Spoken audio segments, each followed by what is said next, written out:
Hello students, class 10-এর স্টুডেন্টসদের বলছি। আজকে একটা ভিডিও রিকোয়েস্ট এসছে, সেটা হচ্ছে একটা ত্রিভুজের একটা বাহুর দৈর্ঘ্য 6 সেমি আর একটা বাহুর দৈর্ঘ্য 5 সেমি এবং তাদের অন্তর্ভুক্ত যে কোণটা সেই কোণটার মান 75। তো বলেছে এই ত্রিভুজটার একটা পরিবৃত্ত অঙ্কন করতে হবে। এটা এটা আমরা কীভাবে আঁকবো? তো সেটা আঁকার টেকনিকটা আমি এখানে দেখাচ্ছে, এক্সপ্লেন করছি। যেহেতু আঁকার ব্যাপার আছে, একটু আমি একটু আজকে নিজেকে আর দেখাচ্ছি না, যে খাতাটা যেটা আমি অঙ্কটা করছি আর কি, সেটা আমি দেখাচ্ছি। তো আমি প্রথমে করেছিটা কি সেটা আগে লিখে নিই। আমরা আগে যেটা করেছি, এখানে একটা 6 সেমি মাপের একটা সরলরেখা এখানে আমি আগে টেনে নিয়েছি, স্কেল দিয়ে দাগ দিয়ে একটা টেনে নিয়েছি। তারপরে আমি কি করেছি, 5 সেমি মাপের একটা সরলরেখা এখানে আগে এঁকে নিয়েছি। তারপরে আমি কি করেছি, যেহেতু মাঝখানের কোণটা 75 ডিগ্রি হবে, তাই জন্য আমি এই জায়গাটায় 75 ডিগ্রি কোণ আমি আগে একটা চাঁদা দিয়ে, বা যারা পেন্সিল কম্পাস দিয়ে করতে পারবে তারা পেন্সিল কম্পাস দিয়ে এটা তারা একটু করে নেবে। ঠিক আছে, তো 75 ডিগ্রি কোণটাকে আমরা এখানে এঁকেছি। আমি এখানে একটা বড় একটা সরলরেখা এখানে আমি অঙ্কন করে নিয়েছি। এখানেও আমি 75 ডিগ্রি কোণটা এঁকে এই বাহুটাকে আমি উপরের দিকে বাড়িয়ে দিয়েছি। এবার আমাদের প্রথম কাজটা কি হবে, এর পরের কাজটা কি হবে, আমরা যেটা করব সেটা হচ্ছে এখান থেকে আমরা 6 সেমির যে মাপটা হয় পেন্সিল কম্পাসে 6 সেমির মাপ, তো সেই 6 সেমির মাপটাকে আমরা আগে এখান থেকে নেব। তো 6 সেমির মাপটা যদি আমরা পেন্সিল কম্পাসে নিই, ধরা যাক আমরা এখান থেকে 6 সেমির মাপটা নিলাম। এই যে মাপটা নিয়ে আমরা এইখানটায় বসাচ্ছি, এইখানটায় বসাচ্ছি, বসিয়ে আমরা কি করব, এই দিকে বৃত্তচাপটাকে আঁকবো। বৃত্তচাপটাকে যদি এইদিকে আঁকি, তাহলে এরমভাবে বৃত্তচাপটা যাচ্ছে, এই গেল একটা বৃত্তচাপ। এবারে আমরা যেটা করব সেটা হচ্ছে আমরা 5 সেমির মাপের একটা বৃত্তচাপ এখানে অঙ্কন করব। 5 সেমির মাপ যদি আমি নিই, ধরা যাক এইটা হচ্ছে 5 সেমির মাপ, এইটা এতটা হচ্ছে 5 সেমির মাপ, এই 5 সেমির মাপটা আমি নিলাম। 5 সেমির মাপটা নিয়ে আমি ঠিক এইখানে বসাবো, এই জায়গাটায় বসাবো, পেন্সিল কম্পাস এখানে বসিয়ে আমি বৃত্তচাপটাকে আঁকবো। তার মানে এইটুকু জায়গা আমাদের এটা কত হলো, 6 সেমি হলো, আর এই জায়গাটা আমাদের 5 সেমি হলো। এবার আমরা কি করব, এটাকে স্কেল দিয়ে এটাকে আমরা জয়েন করে নেব। এই যে পুরো যে বিন্দুটা পেলাম, এই বিন্দুটা আর এই যে বিন্দুটা আমরা পেলাম, এই দুটো বিন্দুকে আমরা যুক্ত করব। তো যুক্তটা আমরা যখন করব, আমরা এটা কিভাবে করব, তো আমরা এবার এটাকে কি করেছি, জয়েন করেছি। জয়েন করে কি করে দিয়েছি, এ বি সি এরম করে নামকরণ করেছি, এবং কোন বাহুটার মাপ কত সেটা আমরা লিখে দিয়েছি। এবি বাহুর মাপ হচ্ছে 5 সেন্টিমিটার, বিসি বাহুর মাপ হচ্ছে 6 সেন্টিমিটার। এবারে আমাদের কাজটা যেটা দেওয়া হয়েছে, এবং মাঝখানের কোণটা কত ডিগ্রি না 75 ডিগ্রি কোণ আছে। তো এবার আমরা যেটা করব, এইখানে যে কোনো দুটো বাহুর পরিবৃত্ত আঁকতে গেলে যেটা নিয়ম, যেটা যে কোনো দুটো বাহুর লম্ব সমদ্বিখণ্ডক আঁকতে হয়। তো মোটামুটি আমি যদি সি বিন্দুতে বসাই, সি বিন্দুতে মোটামুটি আমি চোখের আন্দাজে দেখে বুঝতে পারছি এসি বাহুর মাপটা কত। তার অর্ধেকের বেশি মাপের একটা মাপ নিতে হবে, অর্ধেকের বেশি যে কোনো মাপ নিলেই হবে। অর্ধেকের বেশি মাপ নিয়ে আমরা কি করব, এদিকে একটা বৃত্তচাপ আঁকবো, এবং সেমভাবে এদিকেও একটা বৃত্তচাপ আমরা আঁকবো। আমরা এদিকেও যেমন একটা বৃত্তচাপ আঁকলাম, তেমন এদিকেও একটা বৃত্তচাপ আমরা এঁকে নিলাম। ঠিক আছে, এর পরের কাজটা এটা, এই একইভাবে আমরা এবারে কি করব, এ বিন্দুতে পেন্সিল কম্পাসটাকে বসাবো। পেন্সিল কম্পাসটাকে আমরা এ বিন্দুতে বসিয়ে আমরা ওই একই মাপ নিয়েই ওপরের দিকে একটা বৃত্তচাপ বসাবো, এবং নিচের দিকে একটা বৃত্তচাপ এরকম করে আমরা এঁকে নেব। তো দেখা যাচ্ছে এটা দুটি বিন্দুতে, এখানে একটা বিন্দু পাওয়া গেছে আর এইখানটায় একটা বিন্দু পাওয়া গেছে। তো আমরা এই জায়গাটা আর এই যে বিন্দুটা যেটা পেলাম, এটাকে আমরা কি করব, যুক্ত করব। তো দেখো এখানে আমরা এটাকে জয়েন করে নিয়েছি। এবার সেমভাবে এই নিচের বাহুটারও আমরা একই রকমভাবে, বা পার্শ্ববর্তী যে বাহুটা রয়েছে এই এবি বাহুটা, সেটাকেও আমি অর্ধেক করতে পারি একই নিয়মে। তো আমি যদি এখানে সিতে বসাই, আমি ধরো বিসি যে বাহুটা রয়েছে সেটাকেই আমি অর্ধেক করছি। তার মানে কি হবে, লম্ব সমদ্বিখণ্ডক আঁকছি। তার মানে কি, এদিকে একটা বৃত্তচাপ আঁকবো, ওপর দিক দিয়ে আবার একটা বৃত্তচাপ আঁকবো। সেমভাবে ওই একই মাপ নিয়ে বিতে বসাবো, বিতে বসে ওপর দিক দিয়ে একটা বৃত্তচাপ আঁকবো, আর আমাদের এই নিচের যে বিন্দুটা আছে সেখান দিয়েও একটা আমরা, এখান দিয়ে একটা আমি দেখাতে পারছি, এ দেখে নাও, এই যে এখান দিয়ে আমি একটা বৃত্তচাপ এখানে অঙ্কন করছি। তো দেখো এখানে ওপরেও একটা বৃত্তচাপ আঁকা হয়ে গেল, আর নিচেও একটা বৃত্তচাপ আঁকা হয়ে গেল। তো আমাদের কি করতে হবে, এই জায়গাটাকে এবারে এরকমভাবে একটা সরল রেখা দিয়ে এখানে একটাকে যুক্ত করে দিতে হবে। তো আমরা আবার একই রকমভাবে পেন্সিল দিয়ে এটাকে যোগ করব। দেখো এই যে আমরা এবারে কি করলাম, ওপর এই যে বিসি বাহুর লম্ব সমদ্বিখণ্ডকটাকেও আঁকলাম এবং আমরা এসি বাহুর যে লম্ব সমদ্বিখণ্ডক সেটাকেও আঁকলাম। তো যেখানটা ছেদ করলো সেই জায়গাটাকে আমি একটা ও বিন্দু দিয়ে নামকরণ করলাম। তো আমি এটাকে ধরে রাখো ও দিয়ে ডিনোট করলাম বা সূচিত করলাম।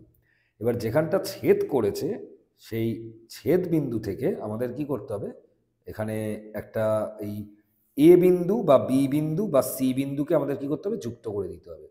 তো এ বিন্দু, বি বিন্দু, সি বিন্দুকে যদি আমরা যুক্ত করে দিই তাহলে এখানে রেজাল্টটা কি হবে একটু দেখা যাক। তো দেখো আমরা এখানে ও এর সাথে এ কে এখানে কিন্তু যুক্ত করলাম। আমরা চাইলে বিও যুক্ত করতে পারতাম, সিও যুক্ত করতে পারতাম।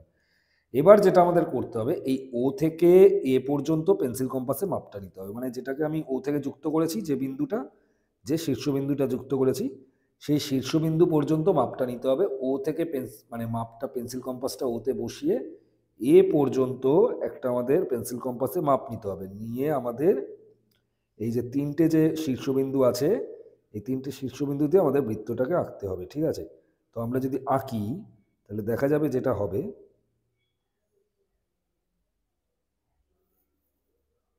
দেখো এখানে এই যে দেখো এখান দিয়ে যে বৃত্তটা আঁকা হচ্ছে, দেখো এইখানে দেখা গেল যে বৃত্তটা আমরা আঁকলাম, এই বৃত্তটাই যেটা পাওয়া গেল এটাই হচ্ছে আমাদের পরিবৃত্ত, ঠিক আছে? তো এটা আমরা প্রসিডিওরটা কি ছিল সেটা আমরা একটু এখানে লিখে ফেলি।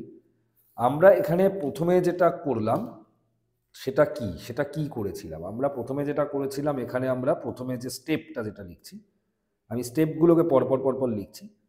1 নম্বর স্টেপে আমি একটা কি করেছি, 6 সেমি এবং 5 সেমি মাপের একটা সরল রেখাংশ এঁকে নিয়েছি।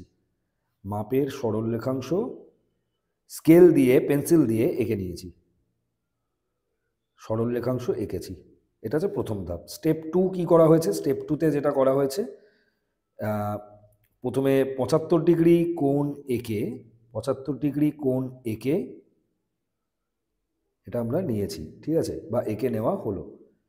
75 ডিগ্রি কোণ এঁকে নেওয়া হলো। তারপরে যেটা করেছি, স্টেপ 3 যেটা আমরা করেছি, স্টেপ 3তে আমরা প্রথমে এখানে যে 75 ডিগ্রি যে কোণটা আঁকলাম সেখানে আমরা 6 সেমি মাপ নিলাম। 6 সেমি মাপ নিয়ে 6 সেমি মাপ নিয়ে বিসি রেখাংশ এবং 5 সেমি মাপ নিয়ে 5 সেমি মাপ নিয়ে এবি রেখাংশ আমরা এঁকে নিয়েছি। এবি রেখাংশ এঁকেছি। কেটে আমরা কি করেছি, এবার এটা কি করা হয়েছে, এখানটায় আমরা এ কমা B semicolon, B comma C তো যুক্ত করাই ছিল, এ কমা বিটাও দেখো কোনটা যখন এঁকেছি তখন আমরা সেখানে যুক্ত করেই ফেলেছি, তাহলে আর এটা আমাদের আলাদা করে লেখার দরকার নেই। আমরা এবার যেটা করব, এ কমা সি এটাকে আমরা যুক্ত করে দেব। তাহলে আমরা কি পাচ্ছি, ত্রিভুজ এবিসিটা আমরা পেয়ে গেলাম। এবার কি করব আমরা, step 4, the most important part. Step 4-এ আমরা যেটা করব সেটা হচ্ছে, আমরা এখানে বিসি বাহুর যেটা আছে তার অর্ধেকের বেশি মাপ নিয়ে, অর্ধেকের বেশি মাপ নিয়ে পেন্সিল কম্পাসে অবশ্যই অর্ধেকের বেশি মাপ নিয়ে বিতে বসিয়ে উপরে এবং নিচে বৃত্তচাপ এবং ওই একই মাপ নিয়ে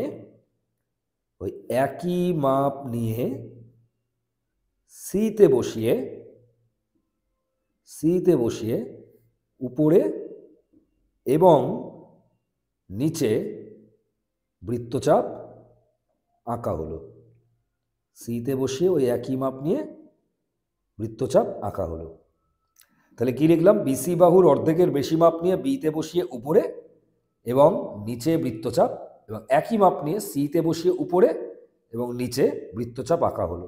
আঁকার পরে এটাকে আমরা কি করলাম, যোগ করে দিলাম। আমি এটাকে একটু কিছু নামকরণ করে দিই, এক্স ওয়াই দিয়ে ডিনোট করে রাখলাম।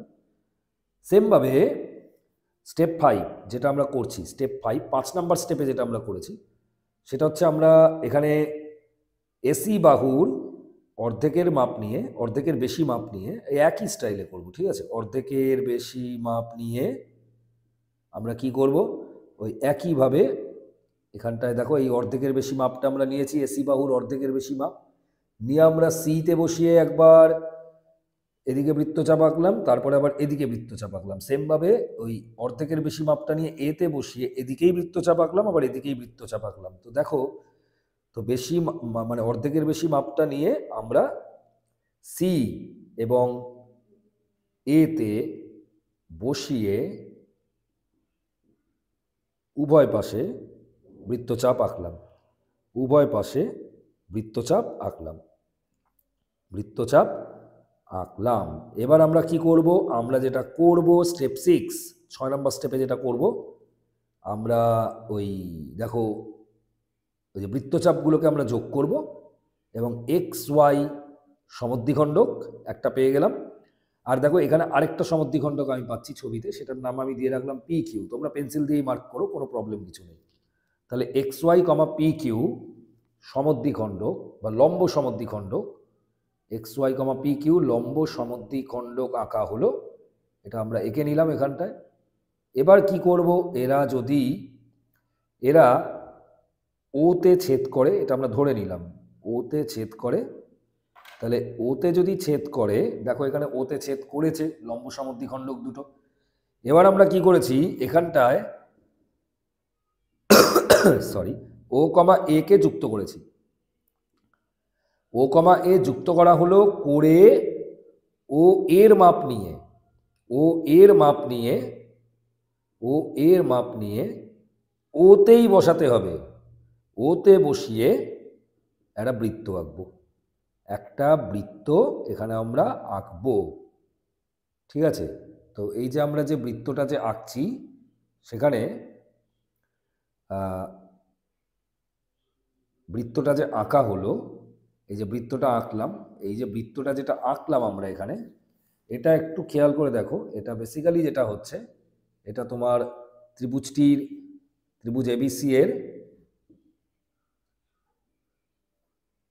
এবিসি এর এ কমা বি কমা সি শীর্ষবিন্দুগুলোকে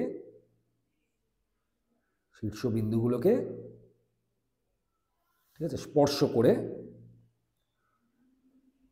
যাবে, ঠিক আছে? এবং পরিকেন্দ্রটা যেটা হবে, পরিবৃত্তের যে কেন্দ্রটা সেটাকে পরিকেন্দ্র বলে, পরিকেন্দ্র হলো ও, কারণ ওকে কেন্দ্র করেই তুমি কিন্তু এখানে বৃত্তটাকে অঙ্কন করেছো। তা এই হচ্ছে তোমাদের স্টেপসগুলো। তো এটা একটু ভালো করে সবাই দেখে নেবে। এবছর মাধ্যমিকে খুব ইম্পর্টেন্ট একটা সম্পাদ্য এটা বলতে পারা যেতে পারে। 2024-এর যে মাধ্যমিক, সেই মাধ্যমিকে এটা কিন্তু খুব ইম্পর্টেন্ট একটা সম্পাদ্য, একটু ভালো করে দেখতে হবে। তো আমাকে যেহেতু একসাথে আজকে মানে ক্যামেরা হ্যান্ডলিং এবং একই সাথে কনস্ট্রাকশনটা করতে হচ্ছে, এটা যদি অঙ্ক করতে হতো এতটা সমস্যা হতো না। কনস্ট্রাকশন একটু প্রবলেমেটিক হয়ে যায়, কারণ আমার একটা হাত ব্লক হয়ে আছে, তো সেই কারণে আমার একটু প্রবলেম হয়ে গেল এই জায়গাটায়।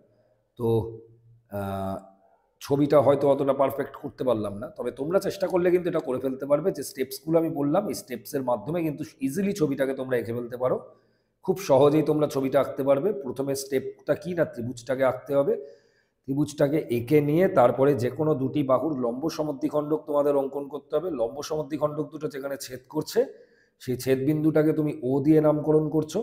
এই লম্ব সমদ্বিখণ্ডক আঁকার নিয়মটা কি, যে কোনো একটা সরলরেখা নিয়ে, আমি আবারও দেখাচ্ছি, একটা লম্ব সমদ্বিখণ্ডক আঁকার নিয়ম হচ্ছে, ধরো এইটা হচ্ছে তোমাদের সরল রেখাংশটা, এইখানটায় বসাবে, বসিয়ে তুমি মোটামুটি চোখের আন্দাজে অর্ধেকের বেশি মাপ নাও, নিয়ে তুমি ওপরের দিকে বৃত্তচাপ আঁকো, নিচের দিকে বৃত্তচাপ আঁকো। সেমভাবে এদিক দিয়েও তুমি একই কাজ করবে, এইখানে বসাবে পেন্সিল কম্পাসটাকে, ওই একই মাপ নিয়ে ওপরে বৃত্তচাপ আঁকবে, নিচে বৃত্তচাপ আঁকবে। আঁকার পরে তুমি এটাকে একটা স্কেল আর পেন্সিল দিয়ে এটাকে তুমি যোগ করে দেবে। যোগ করে দিলে যেটা পাচ্ছ সেটাই হচ্ছে তোমাদের লম্ব সমদ্বিখণ্ডক। তাই লম্ব সমদ্বিখণ্ডক এরমভাবে দুই দিক দিয়ে আঁকতে হবে। একটা দেখো বিসি বাহুর উপরে লম্ব সমদ্বিখণ্ডক এঁকেছি, আর খাতাটাকে ঘুরিয়ে দেখো এসি বাহুর উপরে আমরা একটা লম্ব সমদ্বিখণ্ডক এঁকেছি। দুটো লম্ব সমদ্বিখণ্ডক ও বিন্দুতে ছেদ করলো, যেখানে ছেদ করেছে সেখান থেকে ও এর সাথে যে কোনো শীর্ষবিন্দুকে আমরা যুক্ত করতে পারি, এ বি সির মধ্যে যে কোনো একটাকে যুক্ত করতে পারি। যুক্ত করার ফলে যে মাপটা পাওয়া যাচ্ছে ওটাকেই ব্যাসার্ধ করে নিতে হবে, ব্যাসার্ধ করে নিয়ে ওতে বসিয়ে আমাদের বৃত্তটাকে আঁকতে হবে। ঠিক আছে, যদি আমরা একটু ঠিকঠাকভাবে আঁকি তাহলে দেখা যাবে যে বৃত্তটা এ বিন্দুকে টাচ করবে, বি বিন্দুকে টাচ করবে, সি বিন্দুতে টাচ করে এটা কিন্তু অগ্রসর হবে। তো এইটা হচ্ছে আমাদের পরিবৃত্ত অঙ্কন করার প্রণালী। ঠিক আছে, তো হোপফুলি তোমাদের ভিডিওটা ভালো লেগেছে। যদি ভিডিওটা ভালো লেগে থাকে তাহলে অবশ্যই একটা লাইক করে দিও, চ্যানেলটা সাবস্ক্রাইব করে দিও, আর ভিডিওটা শেয়ার করে দিও। অবশ্যই চ্যানেলটার নোটিফিকেশন বেলটাকে অন করে রেখো। ঠিক আছে, এরকমই আরও অনেক ভিডিও নিয়ে আমরা অগ্রসর হবো। ঠিক আছে, টিল দেন টাটা।